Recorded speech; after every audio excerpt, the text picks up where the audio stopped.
ఈ ప్రపంచం నిండా మొత్తం మిస్టరీలే ఉన్నాయి. భూమి గురించి మనం ఎంత తెలుసుకున్నా ఇంకా మనం తెలుసుకోవడానికి ఇంకెంతో ఉంటుంది. సముద్రం లోతుల్లో కానీ, అడవుల మధ్యలో కానీ, పర్వతాల పైభాగంలో కానీ మనకి తెలియని ఎన్నో రహస్యాలు దాగి ఉంటాయి. అండ్ మనం ఆల్రెడీ చాలా వాటిని తెలుసుకుని వాటి గురించి ప్రపంచానికి తెలియజేసినప్పటికీ కూడా మనకి తెలియని మిస్టరీలు ఇంకెన్నో ఉన్నాయి. అయితే వీటిలో అత్యంత ముఖ్యమైనది ఏంటంటే మనుషులు చేసిన కొన్ని పనులు. బేసిక్గా ఈ భూమి మీద మనుషులు చాలా అంటే చాలా భారీ స్థాయిలో కొన్ని పనులను అయితే చేయడం జరిగింది. వాటిని చూసినప్పుడు శాస్త్రవేత్తలకి అసలు నిజంగానే వీటిని మనుషులే చేశారా, అసలు మనుషులకి ఇలాంటివి చేయడం సాధ్యమవుతుందా అనే కైండ్ ఆఫ్ క్వశ్చన్స్ వస్తూ ఉంటుంది.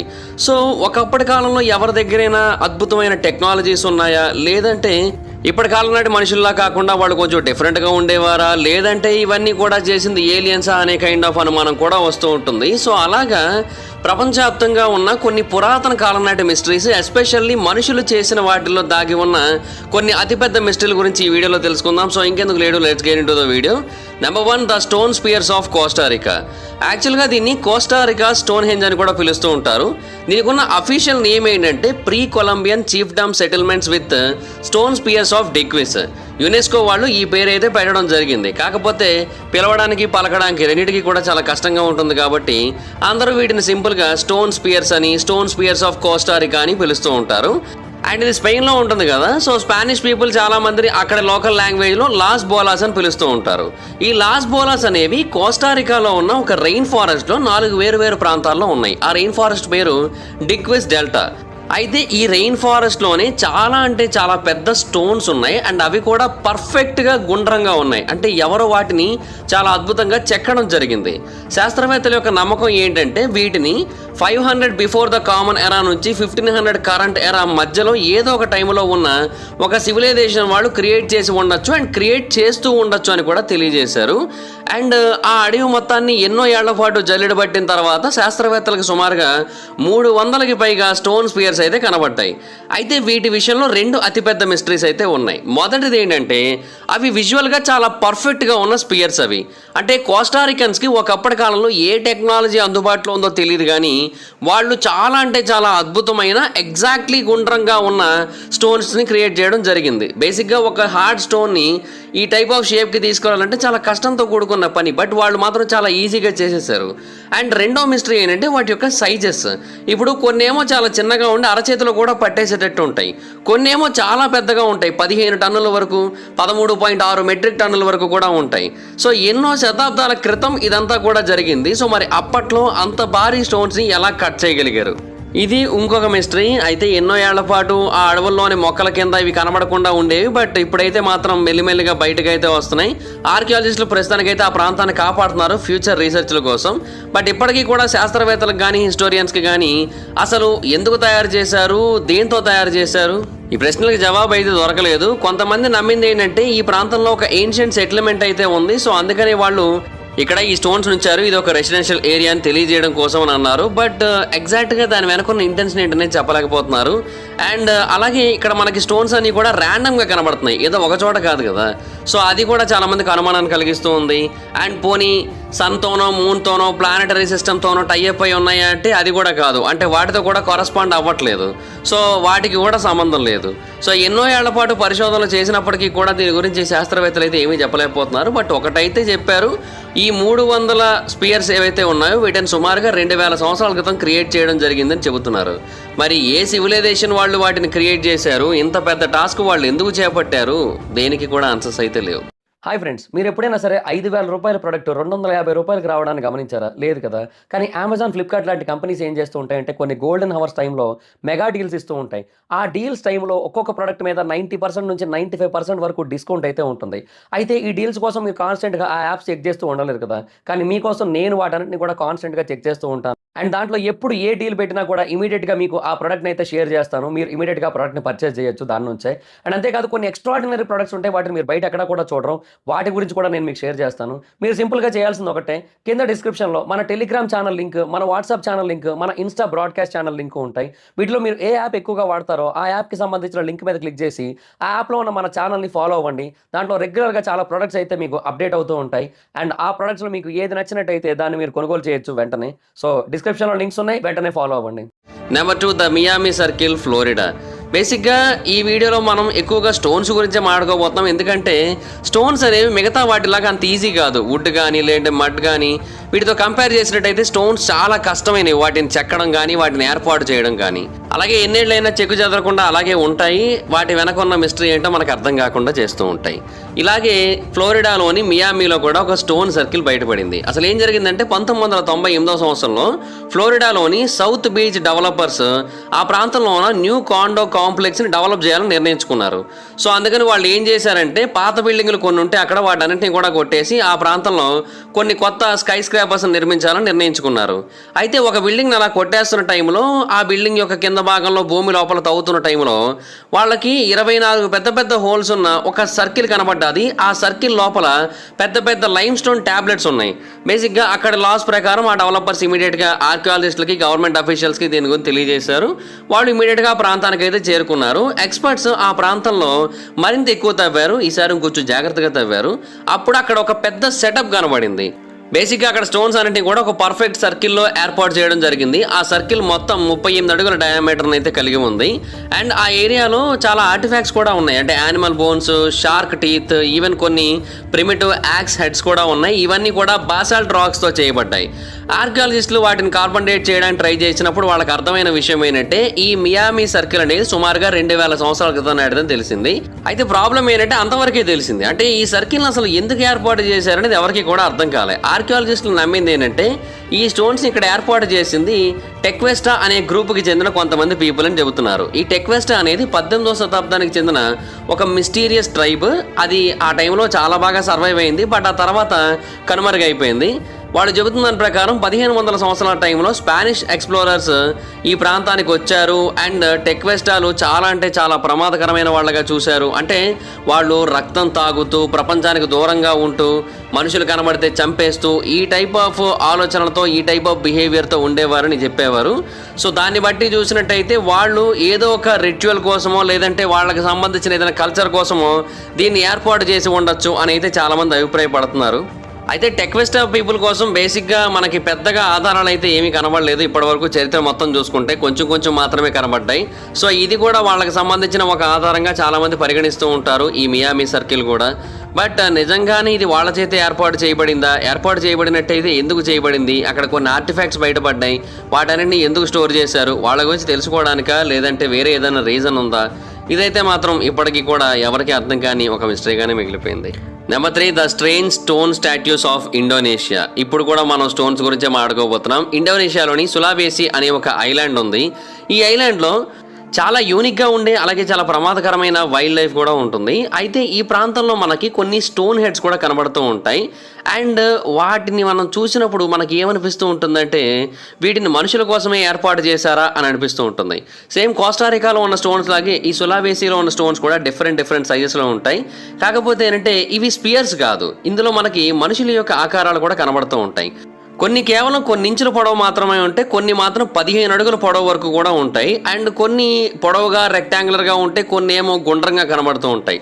ఆర్కియాలజిస్టులు చాలామంది ఏమని నమ్మడం మొదలుపెట్టారంటే వీటిని కాఫిన్స్ లాగా వాడేవారేమో అని అనుమానించడం మొదలుపెట్టారు. ఈ కాఫిన్ థియరీ ఎందుకు వచ్చిందంటే అక్కడ బయటపడిన కొన్ని హెవీ స్టోన్ లిడ్స్లో మనుషులు కూడా పట్టేసేంత స్పేస్ ఉంది లోపల. సో అందుకు మేబీ వీటిని అలా వాడి ఉండొచ్చు అని అభిప్రాయపడడం మొదలుపెట్టారు. మొత్తంగా ఆ ప్రాంతంలో 400 స్టోన్ క్రియేషన్స్ అయితే ఉన్నాయి. అయితే ఇక్కడ ఇంకొక మిస్టరీ ఏంటంటే అసలు వాటిని అక్కడ వరకు ఎందుకు తీసుకొని వచ్చారు అండ్ వాటిని అక్కడ ఎందుకు వదిలేశారు? ఇంకొక ఆశ్చర్యకరమైన విషయం ఏంటంటే ఈ స్టోన్స్ ఉన్న ప్రాంతానికి చుట్టుపక్కల ప్రాంతాలలో ఎక్కడా కూడా మనకి సివిలైజేషన్కి సంబంధించిన ఆధారాలు అయితే ఏమీ కనబడట్లేదు. ఇప్పుడు కోస్టారికా విషయంలో అలా కాదు. ఆల్రెడీ ఆ చుట్టుపక్కల ప్రాంతాల్లో కొన్ని ఏన్షియంట్ రోడ్స్ కానీ కొన్ని ఫౌండేషనల్ బ్లాక్స్ కానీ ఇవన్నీ కూడా కనబడ్డాయి. సో ఒకప్పుడు ఆ ప్రాంతంలో ఇళ్ళు బిల్డింగ్స్ ఇవన్నీ ఉన్నాయని అర్థమవుతోంది. బట్ ఈ సులావేసిలో అలా ఏమీ లేవు. జస్ట్ కొన్ని స్టోన్స్ ఉన్నాయి అంతే, అంతకుమించి ఇంకేమీ లేదు. ఈవెన్ ఎంత లోపలికి తవ్వినప్పటికీ కూడా శాస్త్రవేత్తలకు ఏమీ దొరకట్లేదు.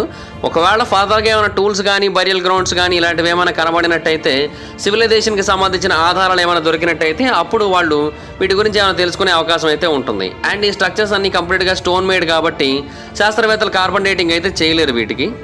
అండ్ వెదర్ కారణంగా ఎప్పటి నుంచో అలా ఉండి పాడైపోవడం వల్ల కూడా ఎగ్జాక్ట్గా ఎప్పుడు చేసి ఉండొచ్చు అని కూడా చెప్పలేకపోతూ ఉంటారు. అయితే కొంతమంది లోకల్ ఇండోనేషియన్స్ ఏమని చెబుతూ ఉంటారంటే 1000 సంవత్సరాల క్రితం నాటి ఒక పురాతన తెగ వాళ్ళు వీటిని ఏర్పాటు చేశారు అని చెబుతూ ఉంటారు. బట్ ఇదంతా కూడా జస్ట్ ఒక స్పెక్యులేషన్ మాత్రమే. ఇంకొంతమంది అయితే ఒకప్పుడు ఆ ప్రాంతానికి చెందిన చాలా మంది హంతకుల్ని, నేరగాళ్ళని అందరినీ కూడా చంపేయడం జరిగింది కదా, వాళ్ళ యొక్క స్పిరిట్సే ఇలా స్టోన్స్గా మారి ఇక్కడ కనబడుతూ ఉంటాయని కూడా చెబుతూ ఉంటారు. బట్ ఇది కూడా జస్ట్ ఒక థియరీ మాత్రమే. చాలామంది దీన్ని హోక్స్ అని కొట్టిపడేస్తూ ఉంటారు కూడా. సో ఇప్పటికీ కూడా దీని యొక్క మిస్టరీ అయితే వేడలేదు. Number 4, the sword in the stone, Italy. మనం ఇప్పుడు ఎక్స్కాలిబర్ కోసమే మాట్లాడట్లేదు. ఈ Italian mystery of their own sword అనేది నిజంగానే ఉంది అండ్ చాలా సాటిస్ఫైంగ్గా కూడా అనిపిస్తూ ఉంటుంది. చరిత్రకారులు చెప్పేదాని ప్రకారం గల్గానో గ్యుడోటి అనే పర్సన్ 12వ శతాబ్దానికి చెందిన ఒక నోబల్ మ్యాన్. అతను ఇటలీలోని చాలా ప్రాంతాల్లో తిరుగుతూ ఉంటాడు, పిచ్చిగా తిరుగుతూ ఉంటాడు. అలా తిరుగుతున్న క్రమంలో అతను దొంగతనాలు చేశాడు, హత్యలు చేశాడు, చాలా మందిని చాలా దారుణంగా హింసించాడు, చాలా చోట్ల చాలా మందిని ఇబ్బంది పెట్టాడు. బట్ ఒక సర్టెన్ టైం వచ్చేసరికి అతను చేస్తున్న ఆ రక్తపాతాన్ని, ఆ అరాచకాన్ని చూసి అతనికి చిరాకేసింది. ఆ టైంలో అతనికి డ్రీమ్లో ఆర్కాంజల్ మైకేల్ కనబడి ఇవన్నీ కూడా వదిలేసి దేవుణ్ణి వెతుకు అని చెప్పాడంట కల్లో కనబడి. ఆ తర్వాత గ్యుడోటి మాంటెసిపి వరకు ట్రావెల్ చేశాడు. అక్కడ అతనికి ఇంకో కళ వచ్చింది. ఆ కళలో ఏమని కనబడుతూ ఉంటుందంటే ఒక పెద్ద స్టోన్ ఉంటుంది, అతని దగ్గర చాలా పెద్ద కత్తి ఉంటుంది. ఆ కత్తిని ఆ స్టోన్ లోపల గనక పెట్టేసినట్టయితే అతను చేసిన తప్పులు ఏవైతే ఉన్నాయో అవన్నీ కూడా తొలగిపోతాయి. అండ్ అంతేకాకుండా ఆ కత్తికి కూడా చాలా శక్తి వస్తుంది. భగవంతుడిని నమ్మి ఇదంతా కూడా చేసేయని కల వచ్చిందంట. ఆ తర్వాత అతను నిద్ర లేచి తన కలలో ఏవైతే కనబడ్డాయో జస్ట్ అది చేశాడు. అండ్ ఆశ్చర్యకరంగా ఆ కత్తి ఆ రాయిలోకి దిగిపోయింది. అప్పటి నుంచి అలాగే ఉంది. ఈవెన్ ఇక్కడ లోకల్ ప్రజలు ఒక చిన్న గుడి లాంటిది కూడా కట్టారు ఆ రాయి చుట్టూ, ఆ కత్తి చుట్టూ. మేబీ ఇప్పుడు మీకు అనిపిస్తూ ఉండొచ్చు ఎక్స్కాలిబర్ లాగే ఇది కూడా ఒక మిత్ లాగే అనిపిస్తూ ఉంది అని. బట్ లేదు, ఇది నిజంగానే జరిగింది. మోడర్న్ ఆర్కియాలజిస్టులు ఆ స్టోన్ని, ఆ కత్తిని కూడా స్కాన్ చేశారు ఎక్స్రే మెషిన్ ఉపయోగించి. వాళ్ళు ఆ రాక్ని గ్రౌండ్ పెనట్రేటింగ్ రాడార్ను ఉపయోగించి స్కాన్ చేసినప్పుడు వాళ్ళకి కనబడింది ఏంటంటే ఆ కత్తి ఆ రాయి లోపలికి చాలా లోతుకు దిగిపోయి ఉంది. అండ్ అది కూడా ఫేక్ కత్తి కాదు, అది కూడా రియల్ కత్తే, 12వ శతాబ్దానికి చెందిన కత్తే. శాస్త్రవేత్తలు, ఆర్కియాలజిస్టులు ఇవన్నీ కూడా కన్ఫర్మ్ చేసుకున్న తర్వాత ఆ స్టోరీ మొత్తం నిజమేనైతే అయితే అర్థం చేసుకున్నారు. బట్ అన్నాళ్ల క్రితం అసలు ఆ కత్తిని దాని లోపలికి ఎందుకు పెట్టాల్సి వచ్చింది, అండ్ అలా పెట్టిన తర్వాత అది మళ్ళీ బయటకు రాకపోవడం ఏంటి, కత్తి రాయి లోపల దిగిపోవడం ఏంటి, ఇలాంటి ప్రశ్నలకు మాత్రం ఎవరి దగ్గర కూడా జవాబు అయితే లేదు. Number 5, the Viking penny in Maine. 1957వ సంవత్సరంలో ఒక అమెచ్యూర్ ఆర్కియాలజిస్ట్ న్యూ ఇంగ్లాండ్లో అలా కంటిన్యూస్గా వెతుకుతూ ఉన్న టైంలో అతనికి ఒక చిన్న కాయిన్ దొరికింది. ఆ కాయిన్ కూడా అతనికి దొరికింది ఎక్కడ అంటే ఏన్షియంట్ నేటివ్ అమెరికన్ సైట్లో దొరికింది. ఆ లొకేషన్ స్టేట్ ఆఫ్ మైన్లో ఉన్న నాస్కియాక్ పాయింట్ దగ్గర అయితే ఉంది. బేసిక్గా ఆ టైంలో ఆ ప్రాంతాన్ని ఇండియన్స్కి చెందిన ఒక పవిత్రమైన ప్రాంతంగా కొంతమంది చూసేవారు. అంటే అక్కడ ఏదో ఒక కల్చర్ దాగి ఉందని, ఏదో మిస్టరీ దాగి ఉందని చాలామంది నమ్ముతూ ఉండేవారు. అయితే అతనికి దొరికిన కాయిన్ సిల్వర్ కాయిన్. ఆ సిల్వర్ కాయిన్ని అతను ఇమీడియట్గా కొంతమంది ఎక్స్పర్ట్స్కి అప్పచెప్పినప్పుడు వాళ్ళు ఆ కాయిన్ని స్టడీ చేసినప్పుడు చాలా ఆశ్చర్యపోయారు. ఎందుకంటే ఆ కాయిన్ 11వ శతాబ్దానికి చెందిన నార్వేజియన్ కాయిన్. ఇది నార్త్ అమెరికా వరకు అసలు ఎలా వచ్చింది? మేబీ వైకింగ్ సైలర్స్ ఒకనొక టైంలో ఇక్కడ వరకు వచ్చారు కాబట్టి వాళ్ళ ద్వారా వచ్చి ఉండొచ్చు, ఆర్ ఆ తర్వాత అయినా వచ్చి ఉండొచ్చు అని చాలామంది అభిప్రాయపడడం మొదలుపెట్టారు. అండ్ ఇమీడియట్గా ఆ కాయిన్ అమెరికాకి చెందిన ఎర్లియస్ట్ ఎగ్జాంపుల్స్ ఆఫ్ కరెన్సీగా మారిపోయింది. అండ్ ఏ క్వశ్చన్ కూడా లేకుండా చాలామంది దాన్ని చాలా సీరియస్గా తీసుకోవడం మొదలుపెట్టారు. బేసిక్గా అది స్కాండినేవియన్ సిల్వర్తో తయారు చేయబడింది. అండ్ ఇది మనకి ఎక్కువగా అమెరికన్ షోర్స్లోనే దొరుకుతూ ఉంటుంది. సో ఇది కూడా చాలామంది చాలా ఆశ్చర్యాన్ని కలిగించింది. అయితే 1970ల నాటికి వచ్చేసరికి కొంతమంది ఆర్కియాలజిస్టులు దాని మీద మరికొన్ని స్టడీస్ చేసి చెప్పింది ఏంటంటే ఆ కాయిన్ 1065వ సంవత్సరం నుంచి 1080వ సంవత్సరానికి మధ్యలో ఉదయం తెలియజేశారు. ఆఫ్ కోర్స్ అది రైట్ అయ్యి ఉండే అవకాశాలు కూడా చాలా ఎక్కువగానే ఉన్నాయి. ఎందుకంటే ఆ టైంలోనే కదా మరి వైకింగ్ సోల్జర్స్ వీళ్ళందరూ కూడా ఆ ప్రాంతానికి వెళ్ళింది. బట్ ఇక్కడ మెయిన్ క్వశ్చన్ ఏంటంటే ఇప్పుడు 1100 సంవత్సరం టైంలో ఎవరు ఆ కాయిన్ ఉపయోగించారు, ఎవరు దాన్ని తీసుకొని వచ్చారు? ఇది బేసిక్గా ఎవరికి అర్థం కాకుండా ఉంది. అండ్ దీన్ని ఎవరైనా గిఫ్ట్గా ఇవ్వడం జరిగిందా, లేదంటే ఏదైనా ఒక వస్తు మార్పిడి చేసుకున్నప్పుడు దానికి బదులుగా ఇవ్వడం జరిగిందా, ఇదైతే ఎవరికి అర్థం కాలే. బట్ ఆ తర్వాత దీనికి మైన్ పెన్నీ అనే పేరు అయితే పెట్టడం జరిగింది. అయితే ఇక్కడ ఇంకొక మిస్టరీ ఏంటంటే అమెరికాలో బయటపడిన, అమెరికాకి సంబంధించి బయటపడిన ఏకైక 11వ శతాబ్దానికి చెందిన నార్వేజియన్ కాయిన్ ఇది, ఈ మైనీ పెన్నీ. ఇది తప్ప ఇంకేమీ దొరకలేదు మళ్ళీ.